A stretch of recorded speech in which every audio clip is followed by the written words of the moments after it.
Welcome back to this digital Python course, computer programmers. In today's lesson, we'll be focusing on the very simple basics, such as how to write a comment, how to use the print function, and how to make strings, and we'll finally end off with variables.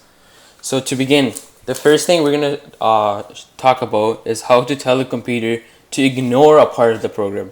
Not to read a part of the program, but to ignore it.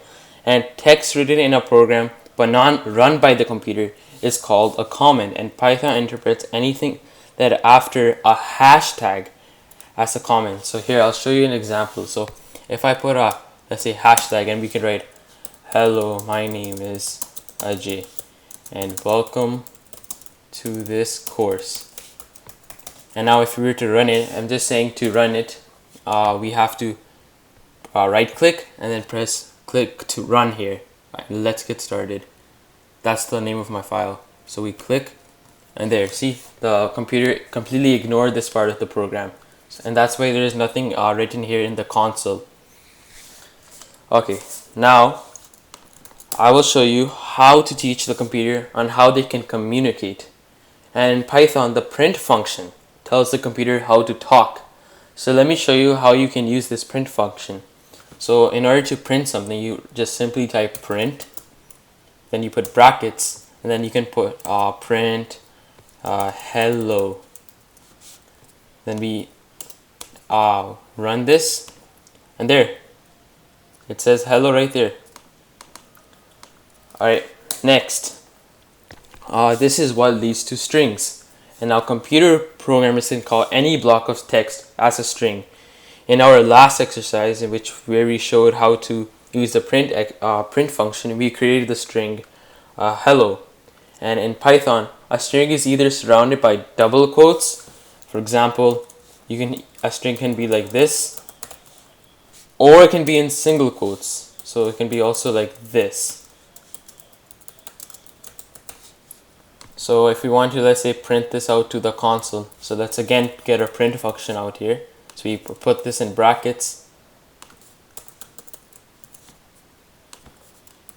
and we'll just say, to make it more visible, hello world and double, and we'll say hello world and single.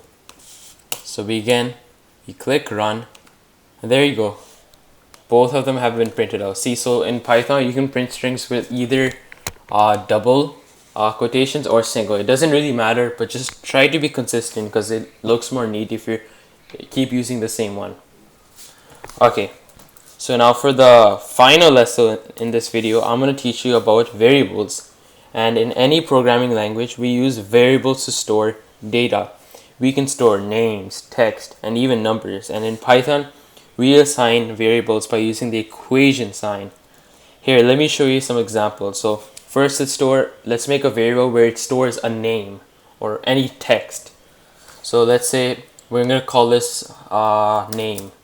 You can just give it any name in the variable in Python. So we'll say name is equal to let's see, Ajay, or we'll just say Bob. And now if we run this, see, there's no issue. But when it says process finished with exit code 0, it basically means that it finished with no error. When it says process finished with exit code 0. Okay, another cool thing we can do with variables I want to quickly show is that we can also print out variables. So if we want to print out this name, we can just say print name. We just type the variable, then again we hit run. There, it printed out Bob. We can change the name from here anytime. We can name it Ajay. We can again run it, and there it just changes it. You can just change it straight from here now. Okay, another thing, like I said, you can do with variables, you can store numbers. We can say tell it to store, so you'll say we call the variable number is equal to let's say 111. And now we can print this out, so we can say print number, because this number right now, the value stored in number is 111. Right now it's an integer, so we're gonna say print number, and then we're gonna say run. It's there, print out the number, because the value we have stored in this print function is the value of number, and in this case is 111. And Okay, and yeah, basically prints out that. So, and another thing is variables can have spaces or symbols in their names, like important symbols other than an underscore. And they can't begin with numbers, but they can have numbers after the first letter. So, for example, I'll show you, like, we can't do this. We say one name, and then we say is equal to 5. Or let's just say, since it's name, we'll just call it Bob again. And now if you want to run, see, it sees there's an error here. And if you drag it here, and let's get started, name str Bob. So it's saying that you cannot start with 1. So if we were to run this, it'd be an error, syntax error, and we'll later talk about the different types of errors in the next upcoming video. And yeah, another way to check is process finish with exit code 1. So again, we'll talk about errors in the next upcoming video. Be sure to check it out. But anyways, we can also use symbols, so we can say like b bob at is equal to hello. See, again, if we run this, again, error, because you cannot have symbols other than underscore. You can make it equal to Bob, whatever you want to say it. Bob says hello. Then we can run. There, it finishes fine. You can just use an underscore in this. You can't use any other symbol. Okay, and yeah, and how I said, you can have numbers anywhere in the name of the variable except the beginning. Okay.